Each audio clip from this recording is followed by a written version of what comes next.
सभे मगहिया भाई बहन के भूलेटन काका के राम राम। आथिन मगहिया खबर में सुनथिन देश दुनिया के खबर। 64वीं बीपीएससी के रिजल्ट घोषित। 1454 अफसर बिहार के भेटैलन। फतुहा के ओम प्रकाश गुप्ता बनलन टॉपर। टॉप 10 में एको गो महिला अभ्यर्थी नहत। बेसी करके छात्र इंजीनियरिंग के हथन। उत्तर प्रदेश में योगी के अगुवाई में लड़ल जाए 2022 के चुनाव। ये भी खबर है कि उत्तर प्रदेश में तत्काल मंत्रिमंडल विस्तार न करल जाए। अपन देश में पिछलका 24 घंटा में कोरोना संक्रमित के संख्या 1,14,460 तक पहुंच गया। बिहार में पिछलका 24 घंटा में 920 गो कोरोना संक्रमित भेटैलन त 41 आदमी के मौत के भी खबर है। ब्लैक फंगस से पटना में 5 आदमी के मौत के खबर है। दरभंगा एयरपोर्ट से 7 दिन के अंदर मुंबई, दिल्ली, बंगलुरु, अहमदाबाद भेजल गेल 16,225 किलो शाही लीची। भागलपुर के जर्दालू आम राष्ट्रपति और प्रधानमंत्री लेल विक्रमशिला एक्सप्रेस से भेजल गेल। करोड़ों गबन करे वाला दक्षिण बिहार ग्रामीण बैंक के आशा पहाड़ी शाखा के मैनेजर रविशंकर के पुलिस पटना से गिरफ्तार कर लेला। केंद्रीय श्रम कानून में बदलाव से वेतन घटत और पीएफ बढ़त। राजस्थान, मध्य प्रदेश, महाराष्ट्र, आंध्र प्रदेश और तेलंगाना में पेट्रोल की कीमत 100 रुपया से ऊपरे पहुंच गया। भगोड़ा मेहुल चौकसी कहलक है कि ऊ भागल न है, इलाज करावे ले देश छोड़ल। मुनस्यारी में 2,240 मीटर के ऊंचाई पर देखल गए कोबरा। अमेरिकी अंतरिक्ष एजेंसी नासा 2030 तक शुक्र ग्रह पर भेज सका है 2 मिशन। लद्दाख के चोटी पर चीनी सेना के ठंड से हालत खराब है।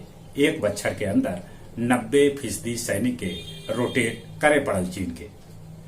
वेल्स में खुलल पहला अंडर वाटर एस्केप रूम।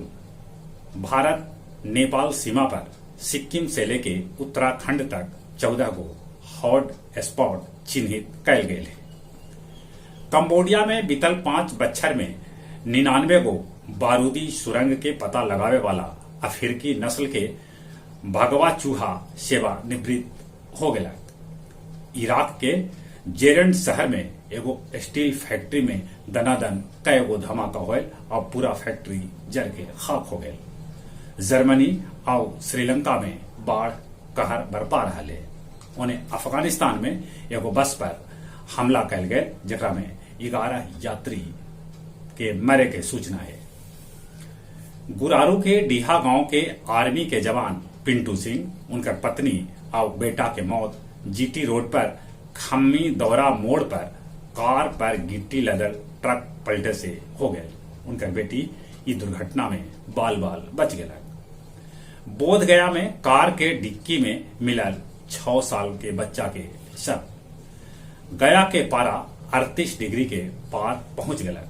लोग के सता रहल है उषम भर गर्मी। गुरपा के बिरहोर परिवार के आरपीएफ उपलब्ध करवौलन खाद्य सामग्री।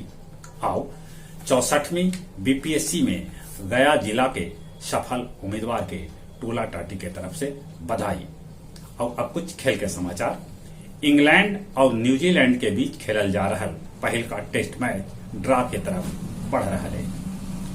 पहल बेर स्लोवाकियाई तमारा जिदानेशेक फ्रेंच ओपन के क्वार्टर फाइनल में पहुंचलन।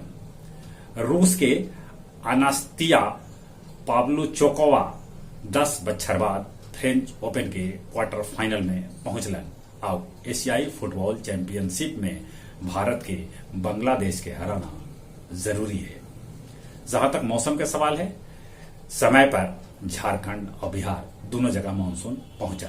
अभी दक्षिण भारत में केरल के बाद महाराष्ट्र, कर्नाटक में मानसून सक्रिय है।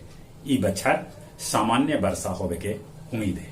चलित अपने सभी से निहोरा कोरोना से बचे ले मुंह और नाक पर मास्क लगाते, सोशल डिस्टेंसिंग के पालन करते, बाहर से घरे अला पर निमन से हाथ साबुन से धोते। चलिए अपने सभी के एक बार फिर से बुलेटिन का राम राम।